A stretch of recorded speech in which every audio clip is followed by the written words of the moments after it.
Hi, everyone. Thanks so much for joining us for the final day of Nova Teen Homecoming.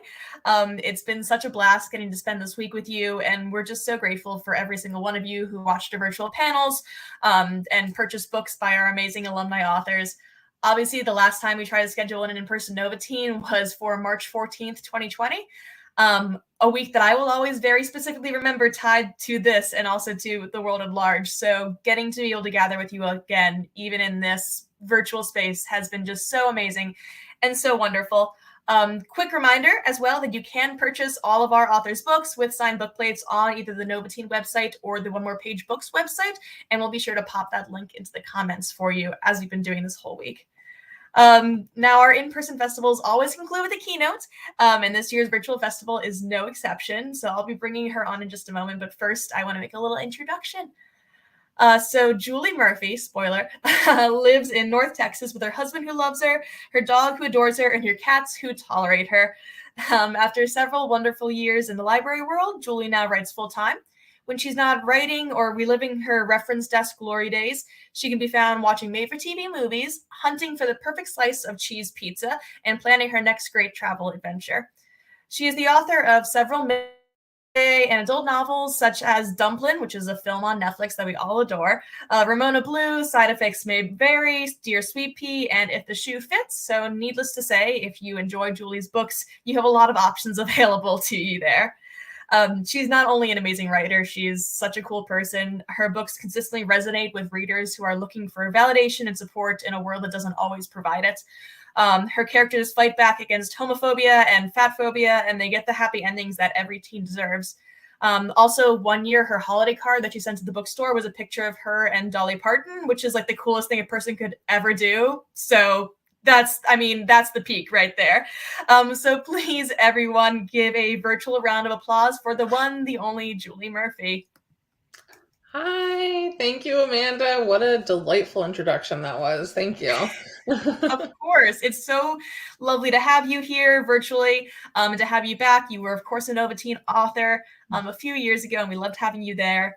And it's so fun to have you. Hooray.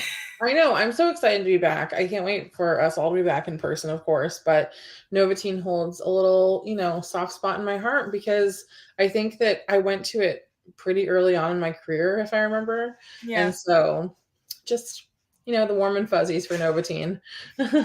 Well, the warm and fuzzies right back at you. We're just wrapped in a blanket of readerly, bookish love for Perfect. this evening. So we're gonna chat a little bit. First of all, just how are you? How are you doing? I'm good. As a warning, my cats are very spoiled. They have their own room, and I can Excellent. hear them already making a ruckus next to me. So in case anyone sees any cats flying or just like crazy noise, it's my cats. That's fair. If you hear a weird scratching on my side, it's because my cat's not used to having a door closed between me and her.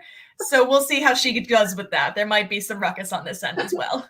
My dog also coughs, so I feel like I'm so used to it, but people will be like, "Is everything okay? Is someone like choking behind you?" You And have I'm like like, an old dying man on the ground behind yeah, you. and I'm like, no, it's just my old dog. He coughs all the time. I don't know what to tell you. You have a So whole menagerie over there. I do. I really do. It's been a real adjustment getting used to being with these guys all the time, but I enjoy it. Yeah, there is worse company to have, I think, Yeah, than a I agree. menagerie of loving animals. So today we're just gonna chat about your books, your career, how you got to here, all that good stuff. So first of all, I'd love to hear sort of how you got your start with writing. Yeah. So I was actually going to school with the intent of one day becoming a legal librarian and or working in politics in some kind of capacity. But legal librarian was at least like the firm goal I had in mind. And I read this little book that some of you might have heard of called Twilight. And it was my last semester of my bachelor's degree, and I was absolutely obsessed with it, and I couldn't stop reading it. I saw the movies like multiple times. I just, not only did I find it riveting, but I was obsessed with why I found it riveting and why I was obsessed with it.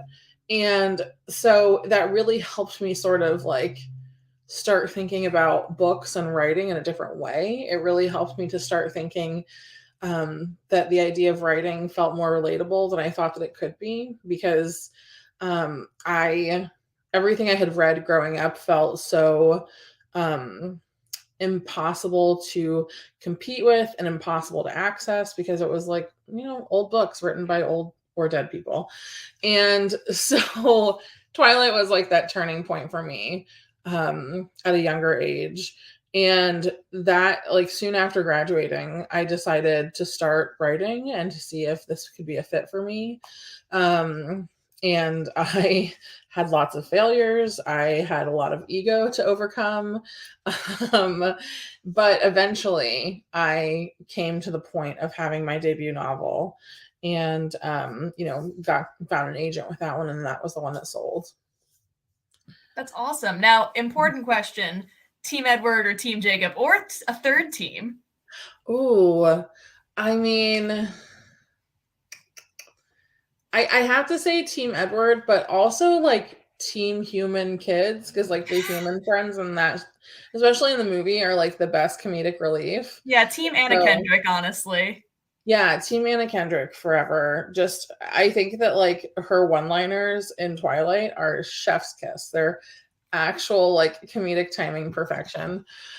But yeah, I mean, Team Edward, because I love Robert Pattinson and what a puzzling human being he is. I know. I'm like, I don't want to see another Batman movie, but I do want to see him do Batman. Yeah, like, I'm very upset that someone literally plucked the last thing in the universe that I want to see, which is another Batman movie, Right. and paired it with him, because now I will see it. I have to see it. And I think that I feel like they knew that. They knew that there would be like an entire contingent of people who would feel now obligated to see this. So here we are. Right. They were like, I'm what's the one demographic of Batman viewers we haven't tapped into yet? Like Yeah. young women. Old Twihards. How? Yeah. Yeah, I'm like, couldn't he have been like the world's weirdest Spider-Man or something at least? I Like, know, something, but yeah. he's been doing like all these super weird indie movies forever. So good on him for getting that commercial Yeah. money. Get that money, Robert Pattinson. I Yeah. will take, somehow this will be the first post-Omicron movie I see in theaters is new Batman. Yeah. I Yeah. guess. I know. We're really lucky to have a drive-in theater not far from my house. Oh, So that's nice. I've been able to go see movies. It's very nice. I love that. The only movie I've seen at all during the pandemic in the theaters was I saw Dune. I'm like, okay. Oh, If you have yeah. to see one, that movie is all vibes. Yeah. I still haven't seen it. I just am trying to make myself commit to sitting down for that long. Yeah, it's hard. And I will say, as somebody who, we've gotten very off topic. I'll get us back to like your career and stuff in a second. We're gonna get back. Dune. Yeah, but I hate the books, but I loved the movie. So do with that what you will. I could never finish the books. So that's also okay. All right, I'm gonna give it a go. Yeah, it really is just all vibes, but like the vibes are impeccable. Okay. All right. I mean, it's basically a Tumblr movie. I'm very old. Yes. And still reference Tumblr, but vibes equal Tumblr to me. I support this. Yeah. So, like Sirius talks about your writing and stuff. Yeah. Now that we've gotten one question in and already. That's okay. That's okay. Yeah. It's fine. So at this point, you've written, if I counted correctly, 9 books, which doesn't include your anthology contributions. So in addition to YA, you've written middle grade and adult, and I'm wondering if you have like certain themes that you come back to across all of those age groups. Yeah, I think that I really find myself circling back to family and realizing that the adults in your life, whether this is like a post-adolescent realization in an adult book or like in real-time realization in a middle grade book or a YA book, but realizing that adults are like perfectly flawed people as well and are human and have just as many questions and self-doubts as kids do. That's something that I'm constantly circling, because it's something that like I feel like I'm still unraveling with myself, my own childhood, is like thinking back about the people who I was surrounded by, and like how I thought of them in the moment and how I think of them now. Also, I mean, it's very apparent that I'm constantly centering plus size bodies and fat people in my books. For me, it's so weird to still be talking about that because it's such a norm for me. It's such a regular thing. Well, this is what I look like. Of course I would write someone who has the same shape of body as me into my books. Like, why is that such a big deal? And there are even moments still now in my books where my editors ask, like, should we address like how the main character feels about their body, like in contrast to the world that they're in? And like sometimes it's fitting and sometimes it's like, no, it doesn't matter, it's not relevant to the story. So that's definitely a very important theme for me. And also, like, how love is an imperfect thing, I think, is something I'm still grappling with and will always be grappling with in my books. Yeah. Do you see like that those themes sort of progressing or crystallizing into anything from like sort of like starting with like side effects may vary and going up until like the faith and if the shoe fits world? Like, has that sort of shifted as you've gone?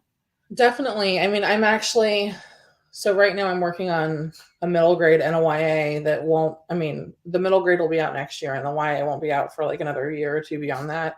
And I'm actually have found myself to be referencing back to that first book and thinking about the things that I wrote about in that moment that I feel like I could better communicate now. Like the topics and the themes I was so excited about, but feel more equipped to deal with now as I've like, really begun to like expand my like writing tools and things like that.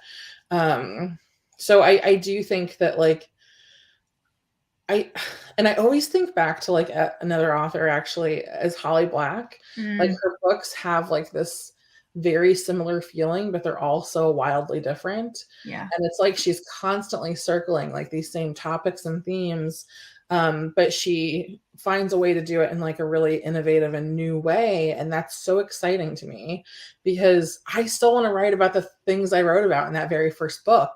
And I want to find new ways to talk about it as my feelings about those things change. So yeah, I think it's definitely crystallizing over time. Yeah, I love that because it's like the idea that you like, yeah, of course you still want to talk about the same things, but you're a different person than you were 5 years ago. Yeah, yeah. And the world is different than it was 5 years ago. I mean, even now, if I wrote Dumplin' today, it would be a vastly different book. Yeah. So it's just the beauty of growing and changing, I guess. But then also having to like, and you'll find this out too when you've got your book publishing in like July. Amanda has a book coming out in July, everyone. You'll find this out too, like even a year or two after your book comes out, the things that you were talking about, like you're going to be so excited to try to reframe them in a different way and also have to grapple with the fact that like the way you felt about this one very specific thing that you wrote about will always be frozen in time by this book. So it's a weird thing. It's a weird thing to have to address as an author. Yeah, it's in a way like your backlist is like a time capsule of who you were when you wrote it. That's so perfect and succinct. You should be a writer. Well, good news. We have my order link on the same page to buy yours. So of course you started your career in YA, but like we've mentioned, so how has it been to kind of jump around those age groups like that? It's so funny. I just spoke with a brand, like not manager, but like a brand's development career coach type person once, and I kept telling them that, like, is it a bad thing that I always like to jump around? I always like to try like different avenues of fiction. Like, am I sacrificing different readerships by not like constantly writing for the same audience over and over again?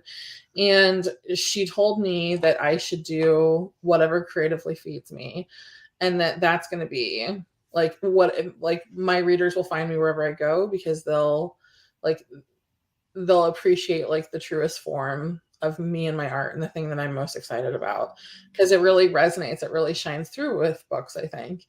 And so I've found that it's been such this fun challenge. And once you sort of like break out of this mold of like, I'm only going to write YA books and they're only going to be this very specific type of contemporary YA book, or they're only going to be this very specific fantasy or something like that.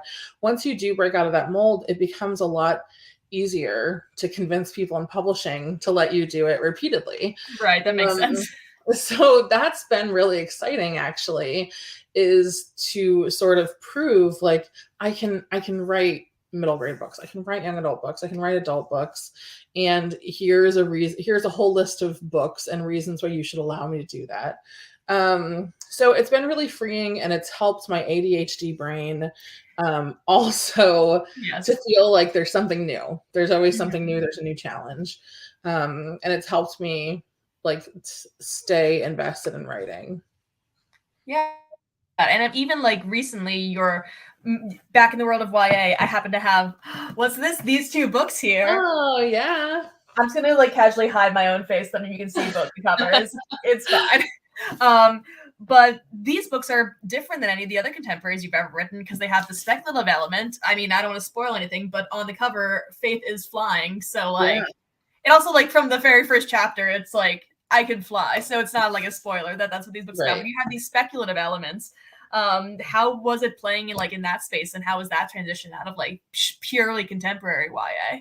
It was so exciting and so challenging to kind of like break my brain in a way to make it Yeah. like rethink about how I'm thinking about fiction. And like, I mean, when you have a character that can fly, like you have to like rethink everything as far as like how do they even like get to like the donut shop on Saturday morning? You know what I mean? Like, are they gonna Right. fly to get donuts? Are they get like all these little things that I had to like rethink and reevaluate, which was really exciting, and also like wonderful to have my friends who write speculative fiction sort of like walk through the process with me and being like, no, you have to reframe this chapter, like you have to reframe like how Faith is approaching the situation because of all these like abilities that she has in Mhm. her like, you know, sort of like I don't even know what I'm trying to say. All these abilities that she just has. I'll just end the sentence there.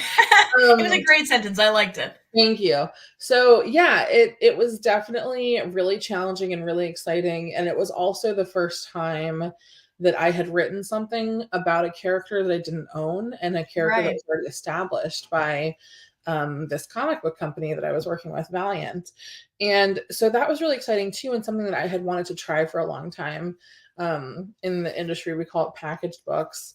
And so that was really cool, and also a little bit of a brain break because I could just approach the book already knowing so many specific things about Faith Mhm. already because she already existed. And at the same time, though, it was a little daunting because a lot of people had expectations or versions of Faith that existed in their own head because, she's this sort of like cult favorite comic Yeah, book and she's been character. around since like what, like 1992 Yeah, or something like that was when she yeah, the debuted? early 90s, she's definitely gone through different iterations, so, yeah, she's been around for a while.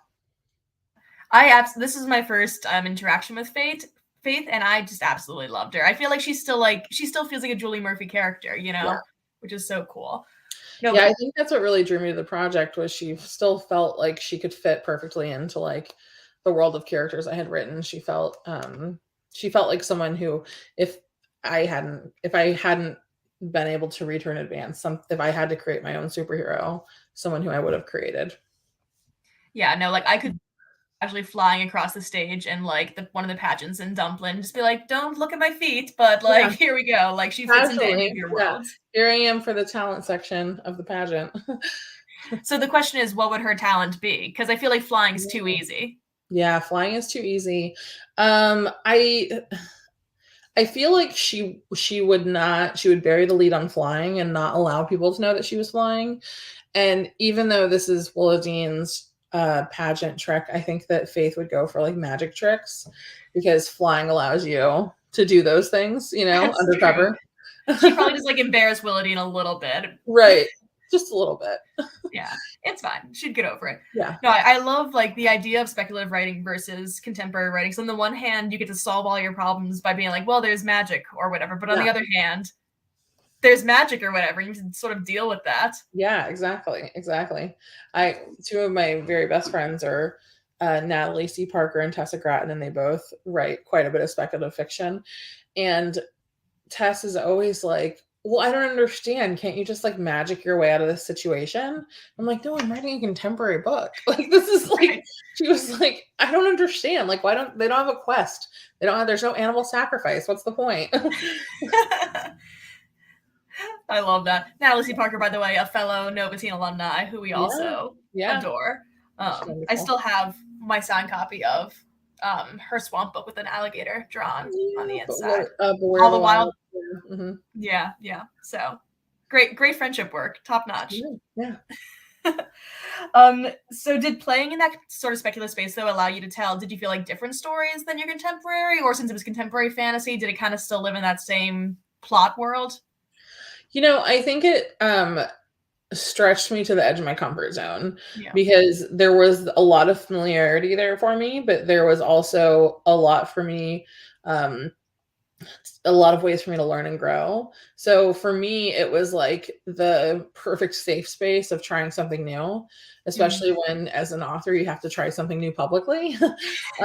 So yeah, there was a little bit of push and pull there, but it was not incredibly uncomfortable. Excellent. That's all you can ask for is to be just uncomfortable enough. Exactly. Do you think that speculative is something that you'll consider trying like outside of the sort of the IP world, like in middle grade or other YA or adult even? Yeah, the middle grade I'm working on right now has a speculative element. So that's really fun and Awesome. exciting. But yeah, I definitely think that I'll revisit it in different ways. I definitely whenever I'm in an anthology and have the opportunity to do Mhm. so, I definitely do that. Just because it's something like. I love contemporary books and film and TV, but I also really, really love speculative. Right. Um, like especially like when it comes to like horror and things like that. So I definitely love it and prefer it in many ways. It's just having the self-confidence to do it. So, I'm gonna try and we'll see what lands. I feel like like an anthology entry is like the perfect place to play in that. It is, especially when you're writing alongside friends who have lots of experience in those things because it's a safe space with friends and you can talk through things with them, so I love it. Yeah. Yeah. Plus, I feel like when you're doing spec in like a short story form, there's only room for you to have to explain so much world building. So people just have to accept some of these things. Exactly. That's awesome. So I just loved. I'm gonna just hold it. Oh God, That's okay. I just threw one of your books. I'm sorry It's about fine. that. I had an eyelash caught in my eye a second ago and had to like basically scoop it out, so this is a live recording. Yeah, we're all we're bringing you into our homes. Yeah. But anyway, this is the copy of my faith book I didn't throw on the floor. Um, Yeah. and I loved being inside Faith's head. She's so optimistic and she's so determined to sort of keep the people around her safe, which is so cool, both in a superhero as well as this like a teen. But she's still also like super obsessive over her favorite fandoms, which is amazing. And I just sort of want to hear what it was like to be in her head and to create that headspace. Yeah, I think that I mean we all have very complicated feelings about Joss Whedon now, but growing up the obsession for me was Buffy, like just Mhm. absolutely obsessed with it. So when I read this, like when I read these comics and was starting to toy with the idea of doing this project, that was a really exciting prospect for me, was like tapping into all of the things that I loved and all of the fandoms that I couldn't be a part of because I grew up at a time when the internet was only like Mm, just becoming relevant and right. accessible. So like I was really excited to like dip my toes into those things. And I really loved like Faith's like just constant optimism. I am not a constantly optimistic person. And so it was really sort of pushing me in a different direction to have to like write that type of person, Yeah. especially, I think that we are constantly seeing superheroes that are so gritty, like they see the worst of the world, but they still have to find a way to save it. And Faith sees the best in everything and hopes for the best in everything and is inspired by that. And that's why she wants to use her powers for good. And I think that that's a really cool and refreshing thing to find in a superhero. Um, It's definitely a breath of fresh air. So that was really exciting to me. And I also just I love how much she loves things like animal rescue and how invested she is in her friends, because that was me like as a teenager. Like I was obsessed with my friends. I was obsessed with their well-being and making sure like that we were all like everything was copacetic and we were happy and talking and like all of our little inside jokes back and forth, and just like that was my whole world, was these people who I was friends with, and like our friendship that we thought was like saving the world, and also like the idea of it ending felt like absolutely earth-shattering. Right. So all of those things about faith felt really good and comfortable to step into. I love that. The animal rescue scenes, by the way, brought me so much just joy. They were just this felt so earnest and good, and also there were no animals I had to particularly worry about like over Yeah, the course of the books, which is yeah. ideal. The animals they don't die. Even the animals that are in a bad way don't die. Um, my editor for this book is my longtime editor, and we've been working together since my first novel, and she is obsessed with animal rescue and is constantly trying to like matchmake people with like rescue animals. And so Oh, this was definitely, that aspect of the book was definitely written with her in mind. that's awesome. And like another cool example of like as your career grows and you like build these influences from new people, just like Yeah, sneak their exactly. way in there. I know. Um, so we talked on this a little bit, but I'd love to hear more about what it was like to work with and sort of like a packaged IP character instead of one that came out of your own head entirely.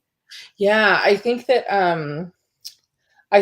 every writer gets to a point in their career where they're just like, they want to keep writing and they want to keep doing the thing that they're doing, but they also feel mentally exhausted and Yeah. drained. And I as can't imagine creative, what about these last few years could have left you mentally exhausted or drained, Julie. not a lot. I have not been busy at all. um, but it was just I actually had been talking with my agent since writing Dumplin', actually, about finding something that was an IP that I Mhm. felt like excited about. And for those that don't know what it means, IP means intellectual property. And so it'll be something where like someone, a publisher or a company has come up with an idea or has a specific character that they want you to write about. And so they'll hire sometimes an up and coming writer, sometimes they'll want to hire established writers, like especially to write about like existing characters that have a fan base already. So the Faith books are intellectual property because Valiant Entertainment, which is a comic book company, owns those books, or owns Faith as a character. And actually, it's an adult novel, but it's really very crossover.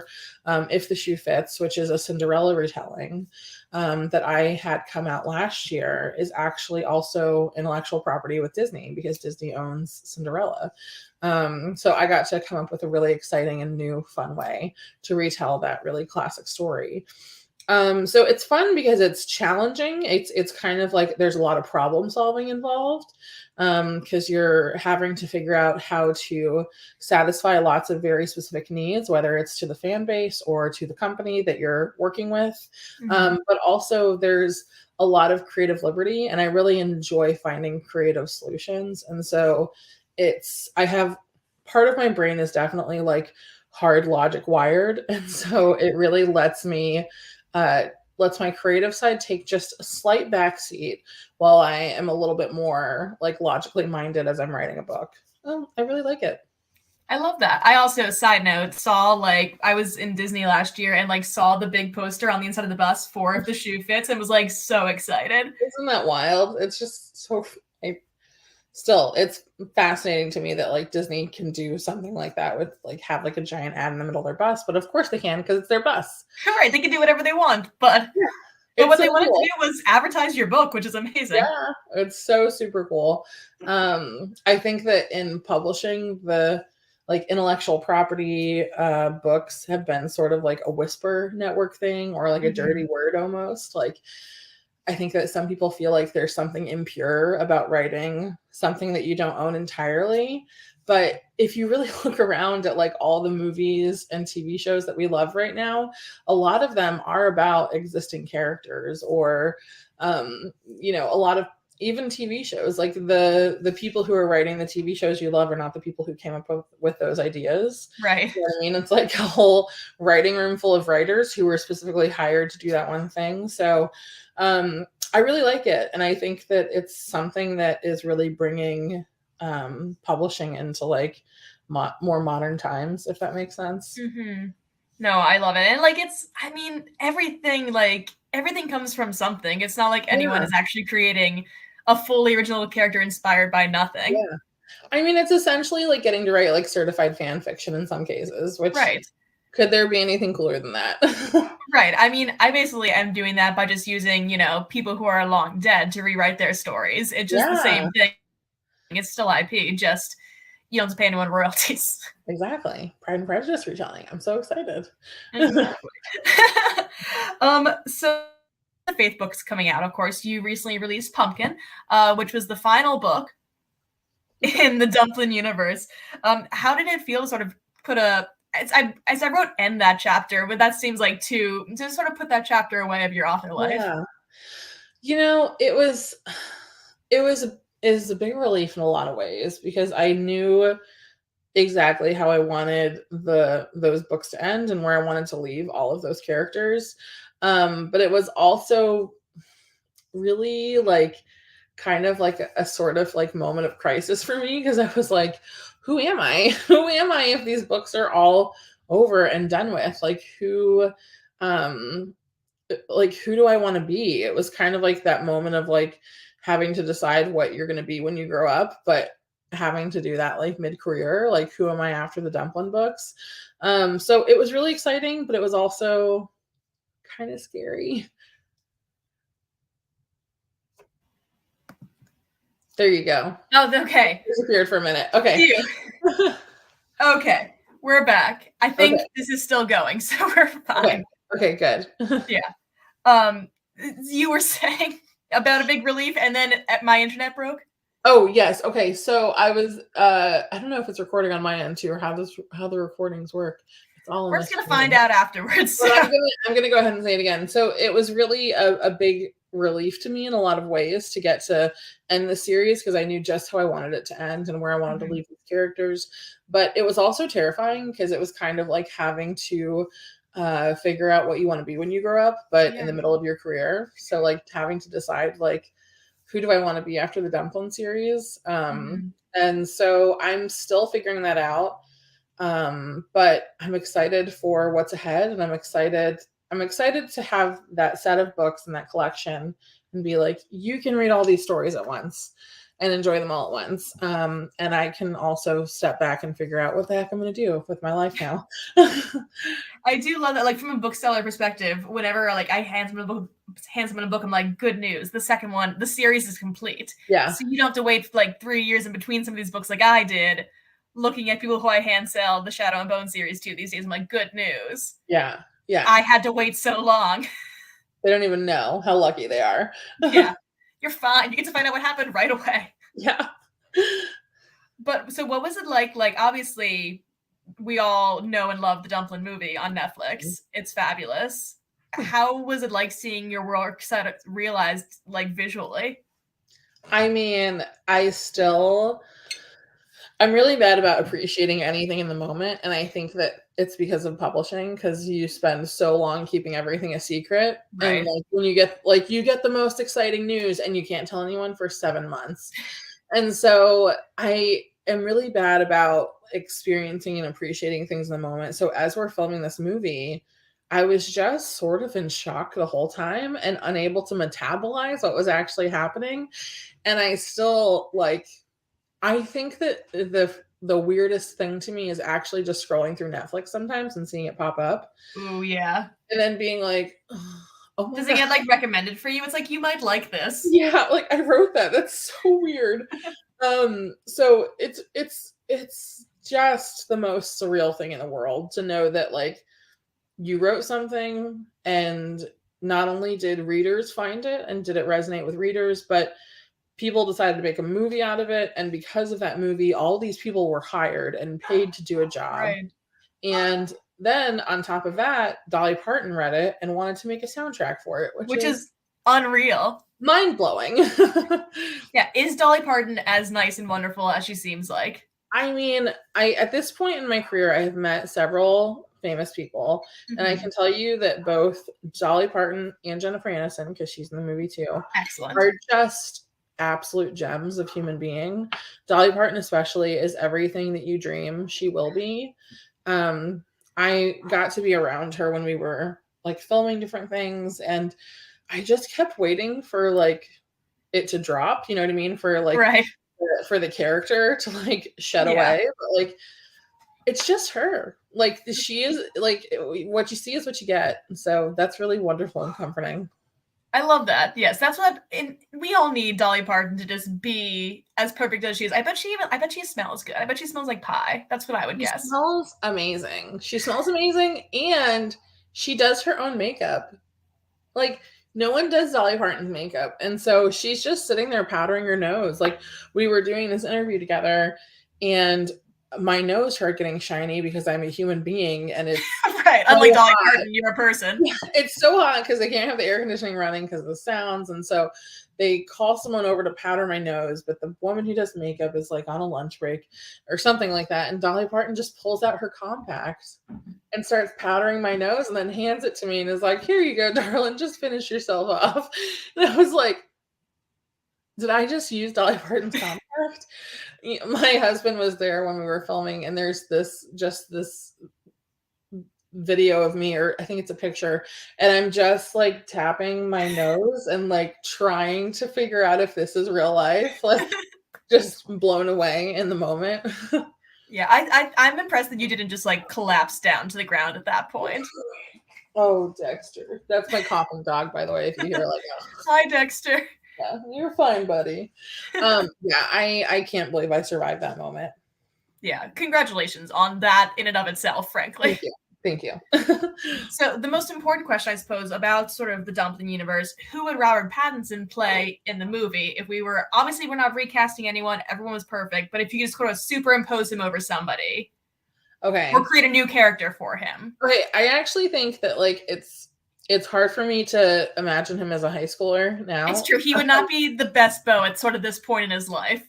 Right. He'd be a challenging one for all of us. I actually could see him being like a weird line cook at the fast food restaurant where they all work, who is like really cute but sort of like grungy and dirty and like is constantly talking to himself about absolutely nothing. That's what I imagine Robert Pattinson to be in the Dumpling universe. Yes. See, I know we're closed with this chapter, but if you ever needed to, like, from a certain point of view, your own books and do the adult romance version of Line Cook Robert Pattinson, I am not opposed to this. Like, I honestly, I keep a list of like inspirations or like random things, and like there's one line in like my document that's just like Robert Pattinson is a love interest, like the actual real life, just a little bit out of his mind version of Robert Pattinson as a love interest.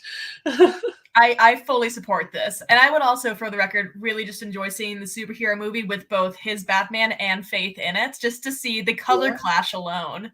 Yeah, exactly. And for those viewers out there who have not read any of Robert Pattinson's GQ interviews, his GQ interviews are just hilarious and mind-boggling. So I highly recommend them.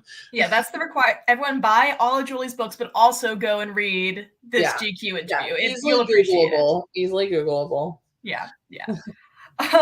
So just to sort of circle back around, these are, of course, like, you may have noticed, very hard and unusual times to like be a person. You've been aware of sort of what's going on around us, and let alone, like, I can't imagine being a teen and going through this. So if you could give like a message of encouragement to the teens out there that are watching this, which I mean, in a way you do in all of your books, but if you want to sort of pull that together now again, what would it be?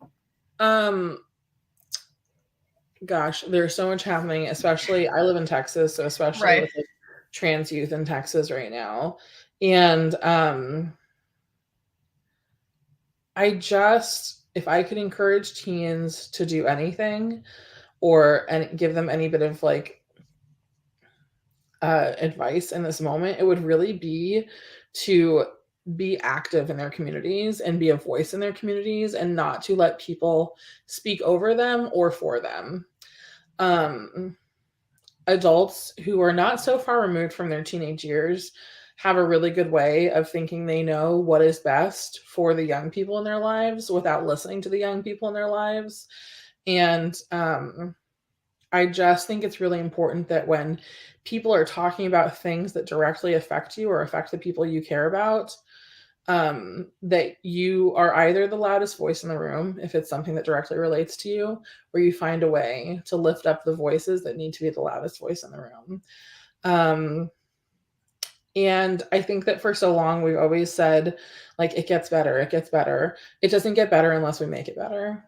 And being that kind of voice is the first step to making it better.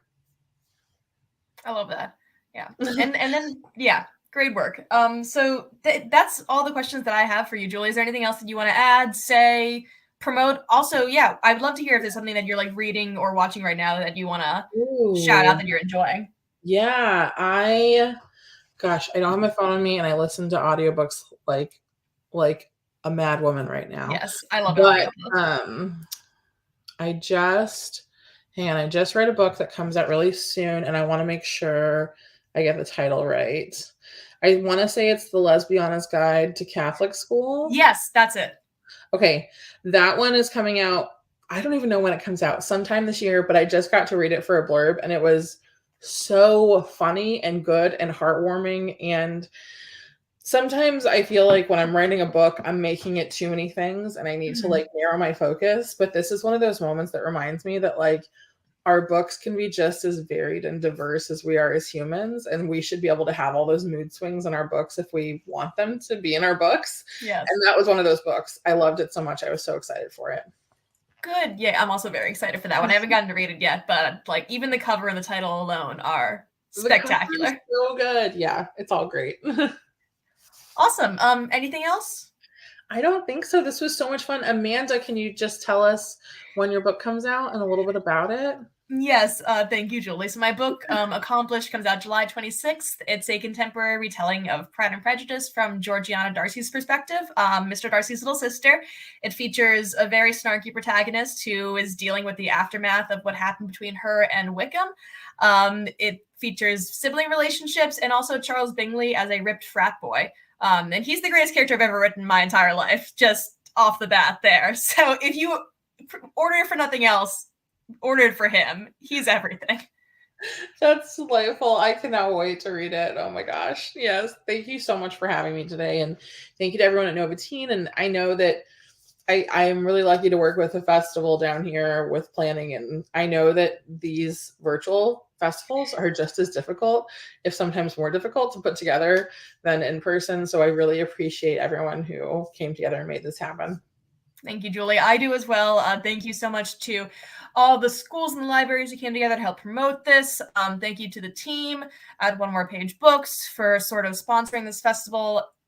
There's a list of full sponsors on our website that I'm just gonna completely blank on now, but it's been such, like I said, the last time we did the in-person festival, or we're going to, was March of 2020.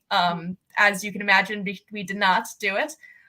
We pulled together a bit of an Instagram Live last minute thing, and that was great. And then last year we didn't do anything at all. And this year we ended up doing it virtual, and it's been a real journey, but this festival means so much to me personally. And I know so much to our fans and to authors who have come out of it. And I'm just really, really glad that we were able to still meet with all of you and to have Julie, you here to sort of send us off in this amazing way. So exciting and such an honor. Thank you. Thank you. And thank you guys. Buy the books. They're on our website. And have a great rest of your day. Bye.